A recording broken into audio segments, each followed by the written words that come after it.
Estamos viendo esto, ¿cierto? Entonces la presión parcial de un gas que se estimaba con la presión atmosférica, ¿cierto? La presión atmosférica. Por la concentración del gas, que en el caso del oxígeno era 0,21. ¿Sí?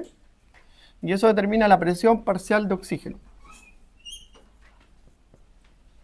¿Ya? Ahora, a veces sale como así.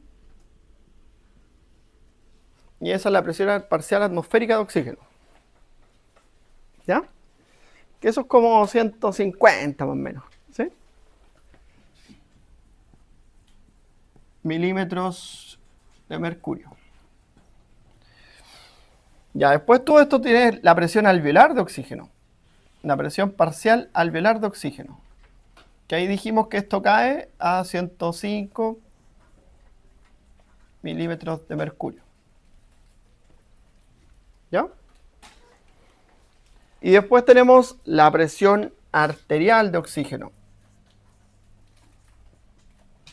¿Ya? Y aquí cae a...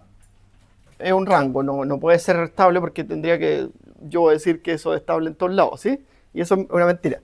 Entonces va entre los 60 y los 100 milímetros de mercurio. Ahora, normalmente cuando sale el pulmón, sale como a los cercanos a 100, como 90, 95, por ahí. Ya, pero hay que mirarlo, hay que medirlo. ¿Ya? Bueno, pero hay otro factor.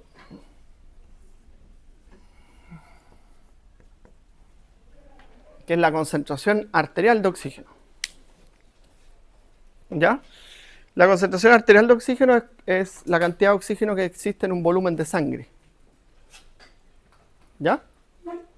Y entonces, ¿quién puede determinar eso? ¿Ah? La hemoglobina, está en la fórmula. La vamos a ver después, pero creo que lo analicen. ¿Ya? La cantidad de células rojas que hay. ¿Sí? Y eso va determinando la concentración arterial de oxígeno, que es como entre 18 y 20 ml de oxígeno por cada 100 ml de sangre. ¿Ya? Ya. Pero esto es importante irlo mirando porque después aparece así, ¿cierto? Y uno dice la PA con mayúscula, con minúscula. ¿Ya? Ahora, a nivel del mar, ¿cierto? Esos son los valores, 159 de oxígeno aproximadamente, CO2 0,3, nitrógeno 597 y el agua 3,5. ¿Ya? Mañana vamos a tener un taller, vamos a ver unos cálculos, vamos a ver un análisis espirométrico, ¿ya? Y ahí vamos a trabajar con eso. Bueno, después, ¿cierto? A nivel en la altura, ¿cierto? Esto va disminuyendo porque va disminuyendo la presión atmosférica. Y eso hace que si disminuye la presión atmosférica, ¿qué pasa con las partículas de oxígeno? Están más dispersas. Están más dispersas nada más. ¿Ya? Ya. Y ahí están las variaciones, ¿cierto? Está hasta los 8000 metros, que es como el monte Everest, que es lo más alto, ¿cierto? A lo que puede llegar una persona. Pero si se dan cuenta ustedes, una persona ahí tendría que llegar con oxígeno, ¿no? Sí, pues en realidad llegan con oxígeno, ¿cierto? Como de los 5000 metros de altura hacia arriba uno tiene que usar oxígeno, porque es imposible, no se genera el gradiente de intercambio. Hay gente que sube sin oxígeno, pero suben y bajan así de ¿Sí? oxígeno. Pues. Sí, es que no se ponen el oxígeno para la foto, porque ¿sí? se lo sacan para la foto. Entonces suben y vuelven. Pero del segundo campamento hacia arriba ya usan oxígeno y ya no un tanque de oxígeno. ¿Ya? Porque naturalmente la saturación en la altura cambia. ¿Ya? Y ahí también está respecto a la edad. Ya, en los niños, ¿cómo es la frecuencia respiratoria? Mayor. ¿Cuánto es la frecuencia respiratoria en un niño?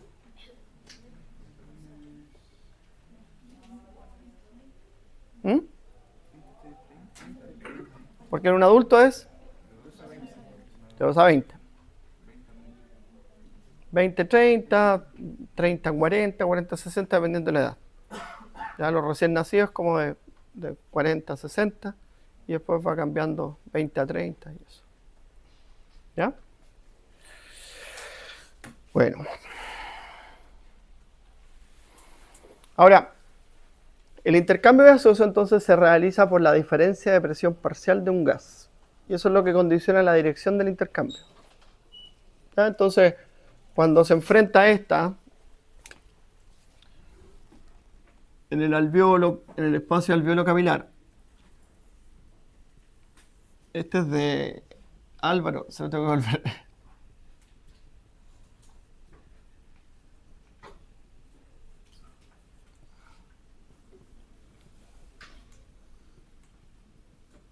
El espacio alveolo capilar, entonces aquí tú tienes el oxígeno 105, ¿cierto? Y aquí se enfrenta con la venosa que es de 40 a 60, ¿cierto? ¿Sí? Y cuando pasa por aquí, después se transforma en 60 a 100. Entonces la carga de oxígeno es como así, en este lugar. ¿Ya? Como que viene en 40 y llega a 100. Solo en este lugar. Y eso gracias a las propiedades y habilidades que tiene la hemoglobina. ¿Ya? De captar el oxígeno en súper poco, como en 0,8 segundos o en 0,3 segundos, que es como el rango de velocidad del flujo que puede captar la hemoglobina el oxígeno. ¿Ya? Entonces cuando va captando oxígeno se va saturando. ¿Ya? Y está completamente saturada cuando está unida a sus 4 átomos de oxígeno. ¿Ya?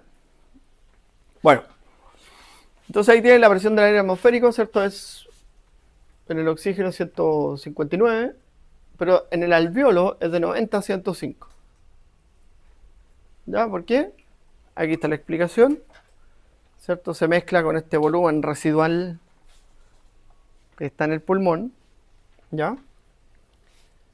Después también, ¿cierto? Existe un intercambio continuo y se agrega un elemento importante que es la humidificación, ya que cambia la presión de vapor de agua de 3,5 a 47. ¿Ya? Entonces obviamente se generan diferencias en las concentraciones de los gases entre el aire atmosférico y el aire alveolar. ¿Ya? No sé qué será cambio en la presión o en la de concentración que hay disponible para el intercambio. No, en la presión parcial. La presión parcial. Ya, entonces, según el principio de Fick, ¿cierto? Todos los gases se mueven por difusión pasiva. ¿Ya? Y la tasa de difusión, ¿cierto? Es proporcional a esta fórmula, que es la fórmula de Fick, a la superficie, por una constante de difusión, por la diferencia de presión.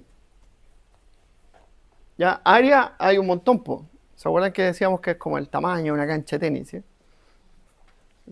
100 metros cuadrados aproximadamente de superficie alveolar. Después, constante de difusión, los gases son moléculas liposolubles, con una constante de difusión. De hecho, el que tiene menor constante de difusión es el oxígeno, ¿cierto? Si lo comparamos con los otros que son altamente liposolubles.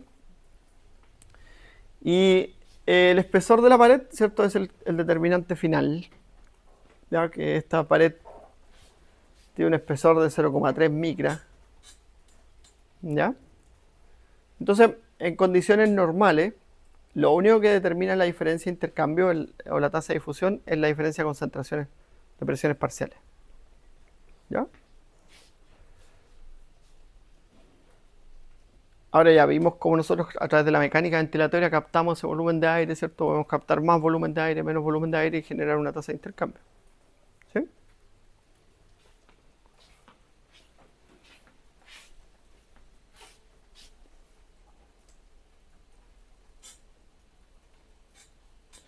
Ya, y esto se conoce como barrera hematogaseosa o la membrana respiratoria.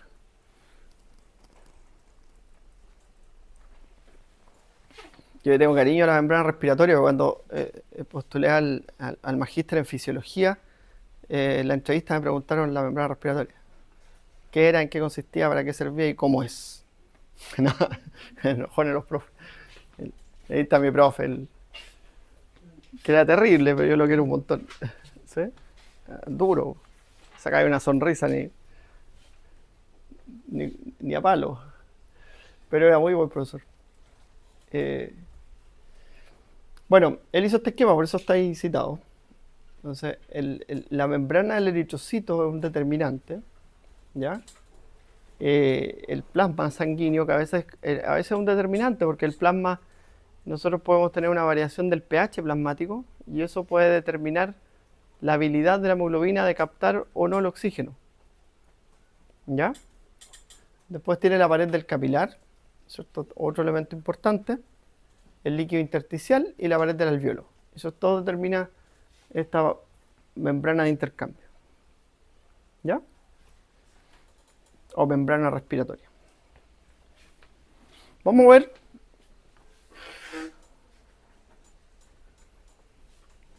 aquí hay tres cosas distintas.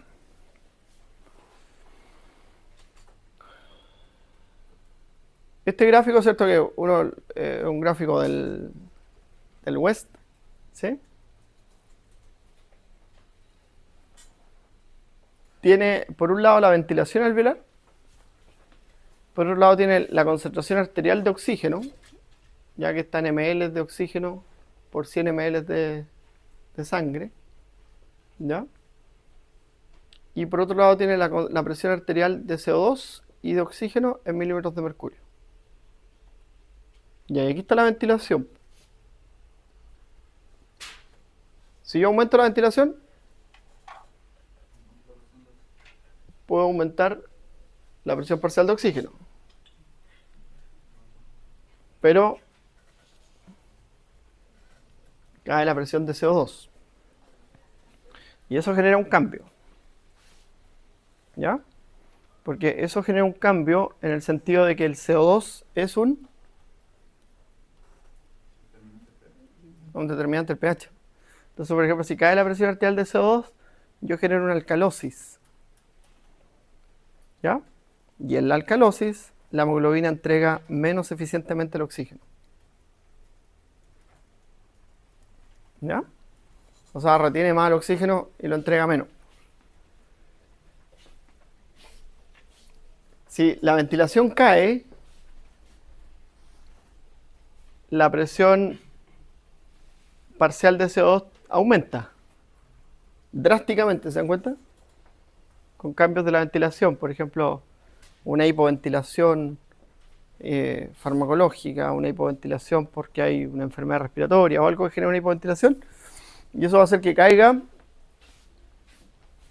la presión parcial del CO2, perdón, aumenta la presión parcial del CO2 y cae la presión y la concentración de oxígeno. Ya, eso genera un estado también de cambio de pH en que la hemoglobina tiene más dificultad de unirse al oxígeno. Entonces se genera una variante, ¿cierto? Producto de esta modificación de la ventilación que termina afectando los tres componentes. La ventilación porque no elimina el CO2 porque no lo eliminamos eficientemente, y la captación y las concentraciones de oxígeno se afectan porque la hemoglobina pierde esa habilidad de unirse al oxígeno. ¿Ya?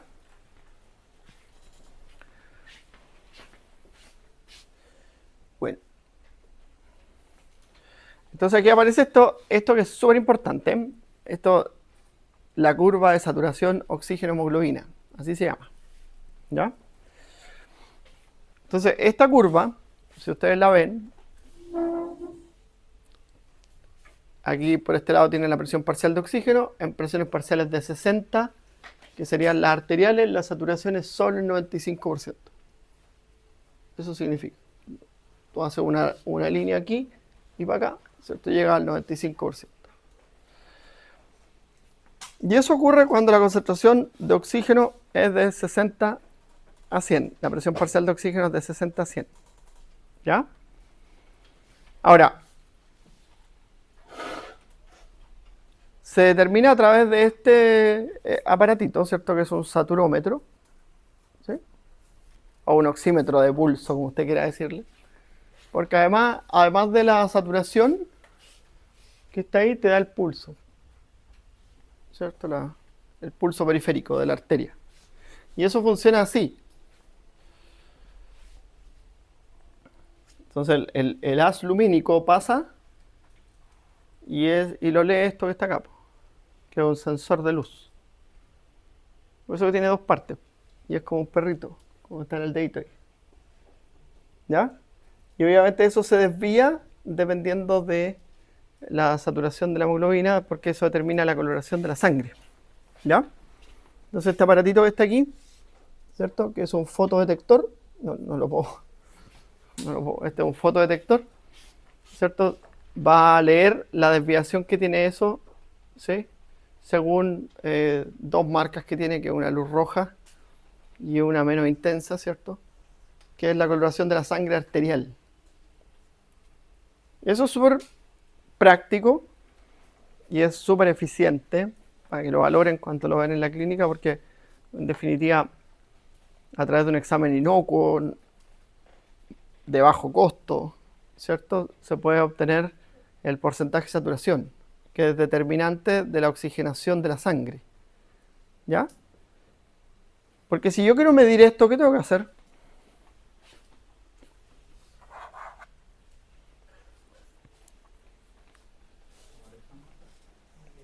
¿Puedo medir yo la presión parcial de oxígeno?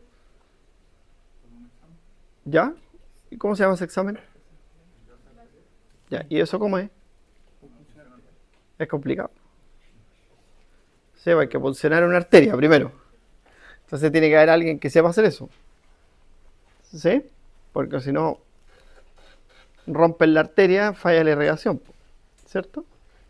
Y después se analiza eso anaeróbicamente rápidamente en un laboratorio. Y es un examen de un costo más elevado. Ya, porque eso hay que someterlo a un análisis a través de pruebas bioquímicas que tiene un costo. Ya, ahora, y tiene un costo y una mano de obra. ¿Sí? Yo alguna vez tuve que hacer glicemia y perfiles bioquímicos hacia mano y era terrible, así como, qué lata. Igual, para medir la glucosa era así como un tubo gigante que costaba súper barato, entonces la muestra es barata.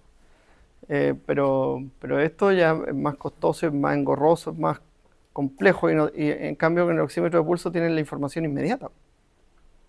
¿Sí? Ya. Entonces ahí tienen, ¿cierto?, los porcentajes de saturación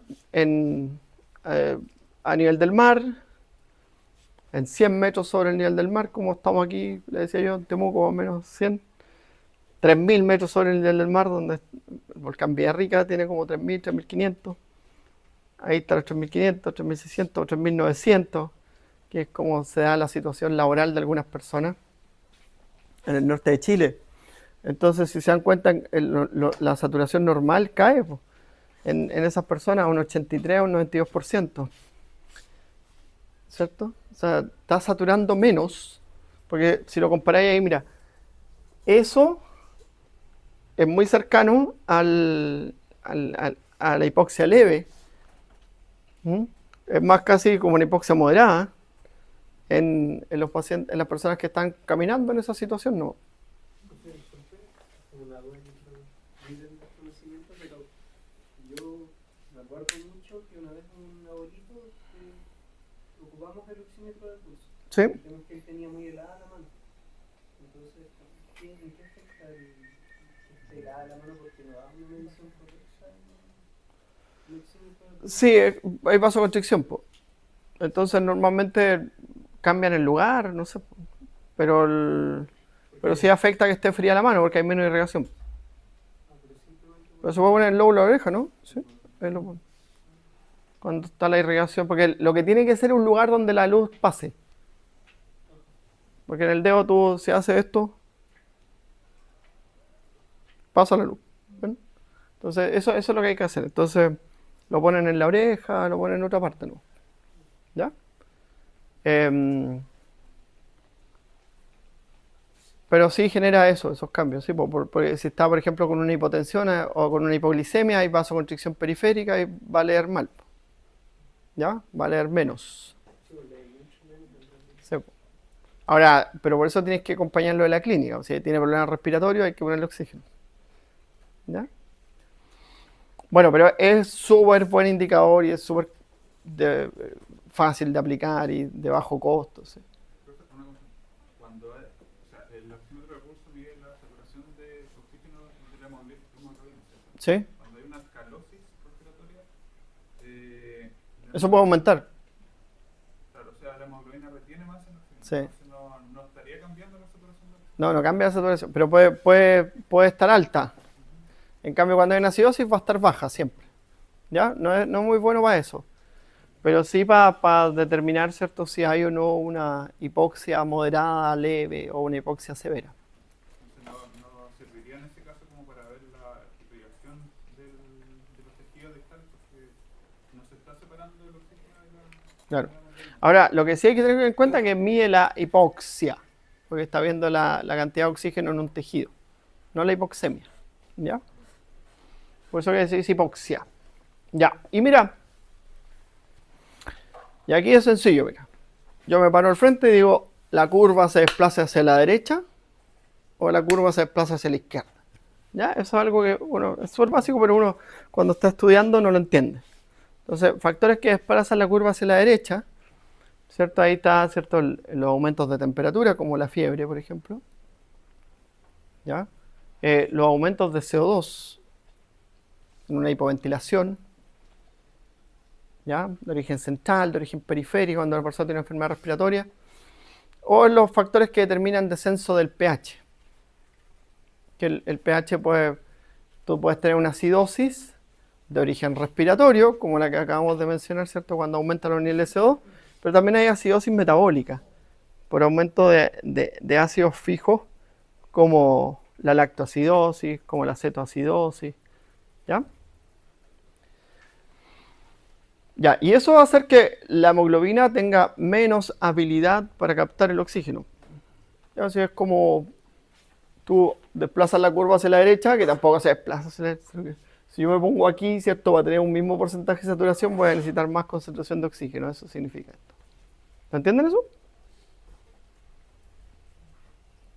Mira, aquí por ejemplo, para tener un 50% de saturación, yo necesito, ponte tú estos, que sea 26.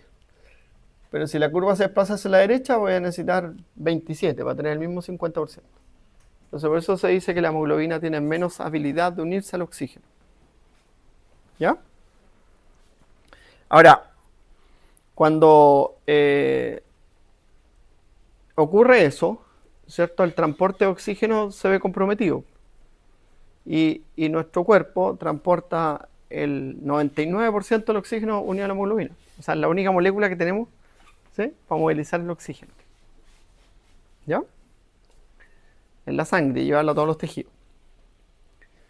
¿Qué es lo que es el DPG? Difosfoglicerato. Solo tienen que haber visto en sangre, ¿cierto? Yo me acuerdo de haber visto un par de preguntas de eso en sangre y hemostasia. ¿Y cuándo aumenta eso el DPG?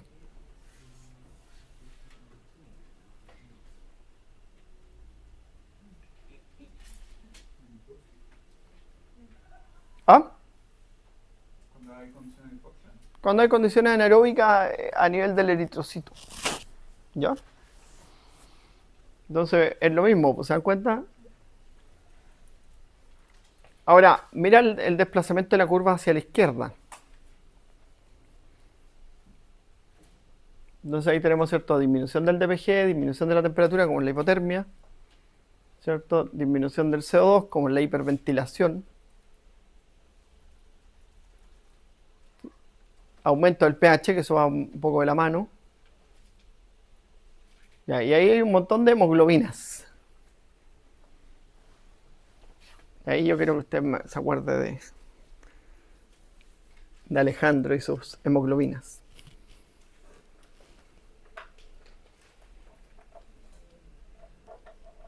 Porque eso pasa. Esto pasa, pues hay una hemoglobina que se llama... ¿Vieron la metahemoglobina?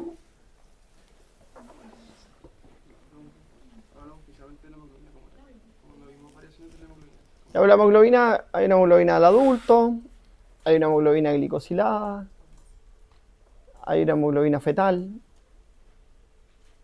que tiene más afinidad por el oxígeno, por eso está ahí. ¿Ves? Por eso está ahí la FHBF, la hemoglobina fetal. Entonces la fracción de hemoglobina fetal puede estar aumentada. ¿Ya? Eso hace un tiempo atrás algunas personas lo buscaban porque generaba mayor resistencia al esfuerzo. ¿Ya? Pero ahí sale la metahemoglobina. ¿Qué es la metahemoglobina? Que puede ser una enfermedad que se llama metahemoglobinemia. ¿Quién sabe lo que es eso? ¿Quién ha escuchado eso alguna vez? Y los dejo tranquilos para que estudien un ratito.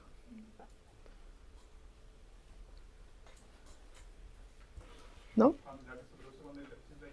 ¿Sí? ¿Puede ser por eso? Pero es una hemoglobina oxidada. ¿Ya? Que nosotros normalmente se produce, pero nosotros la reducimos con el sistema NAT. ¿Sí? El sistema NAT la reduce. Ahora, ¿por qué es importante que lo sepan? Porque hay situaciones, intoxicaciones, y también existen fármacos que pueden aumentar el porcentaje de hemoglobina, de metahemoglobina. Y una que es súper común, que les va a tocar estudiarla, que es la intoxicación con paracetamol. Súper común. Basta que alguien no calcule bien la dosis y ya estamos mal. O esas pastillas o esos efervescentes que andan por ahí, que se los den a un niño, por ejemplo, y ahí se produce la intoxicación. Es de las intoxicaciones más comunes que ve el médico. Ya la semana pasada, los chicos de fármaco tuvieron un taller de intoxicación y vieron intoxicación por benzodiazepina, intoxicación por paracetamol e intoxicación con pesticidas. Las 3 intoxicaciones más comunes. Claro, porque una persona piensa que al niño le hace bien el paracetamol efervescente, que es de 1000 miligramos. ¿Y cuánto es la dosis de un niño de paracetamol? Excelente. Agustín, muy bien. Entonces, son de 10 a 15 miligramos. Es que esas son cosas básicas que uno tiene que saber. De 10 a 15 miligramos por kilo. Entonces un niño pesa 20 kilos, 25 kilos. Entonces no puede tomar más de 300, 400 miligramos. Y le dan uno de 1000. ¿Ya? Entonces ahí se producen esas intoxicaciones, son graves. También con tramadol a veces se producen intoxicaciones que calculan la dosis, que es súper poquito el tramadol, la dosis, que la calculan con el paracetamol, o lo confunden el fármaco porque tienen un nombre similar, ¿sí? O la cajita es parecida. Y así se producen los problemas, pues chiquillos, son cosas comunes. Ya. Y la otra, ¿cierto?, es la hemoglobina unida a otros gases, como el monóxido. ¿Ya? Entonces la hemoglobina unida al monóxido de carbono, que genera un problema, ¿cierto? Ahí, ¿cómo es?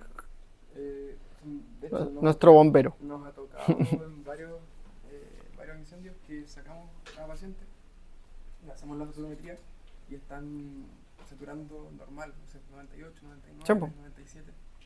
Y dentro de lo que nos enseñan nosotros es que hay una semejanza entre el monóxido de carbono con el oxígeno, que tienen un índice de refracción semejante. Por lo tanto, al estar unida a la hemoglobina, que la hemoglobina también tiene mayor afinidad por el monóxido en presencia de esta molécula, que es el oxígeno, va a aparecer un estado normal o una saturación normal, porque tienen el mismo o muy parecido índice de refracción. Claro, pero antes de provocar la muerte, antes de provocar la muerte, porque el monóxido produce muerte, para que haga usted la retroalimentación ahora que está aprendiendo estas cosas, el monóxido lo que hace es que la hemoglobina aumenta su unión al oxígeno. Entonces el oxígeno que tiene no lo libera, no lo suelta. Y por eso, ¿cierto?, el paciente tiende a tener una saturación normal o normal aumentada, incluso 99%, 100% pueden salir, ¿sí? Pero está intoxicado con monóxido. Y ahora el monóxido, la suerte que tiene es que es súper volátil, y si tú lo pones a respirar en un ambiente libre de monóxido, ya rapidito se va recuperando, o le ponen oxígeno y se va eliminando, porque la hemoglobina, si en presencia de oxígeno, libera todas las otras moléculas a las que están unidas. ¿Ya? Bueno, tanto con la metahemoglobina como con el monóxido, a veces los pacientes requieren oxígeno, pero a veces no. A veces los dejan así nomás que respiren el aire ambiental y con eso basta. Ya. Son pacientes que saturando 98, 99, dicen no está bien, pero uno los ve y están. Sí, bueno, tan azules. Sí. Claro. ¿Por qué pasa eso? Porque la hemoglobina no puede entregar el oxígeno. La hemoglobina se queda con el oxígeno. Se aumenta la afinidad de la hemoglobina por el oxígeno. Claro. Y eso es un desplazamiento de la curva de saturación a la izquierda. Eso significa que la curva se desplaza hacia la izquierda. Y ahí eso se llama efecto Haldane y efecto Bohr. ¿Ya? Entregar más el oxígeno o entregar menos el oxígeno. ¿Ya? Ya, y de regalo les voy a dar media hora para que repasen.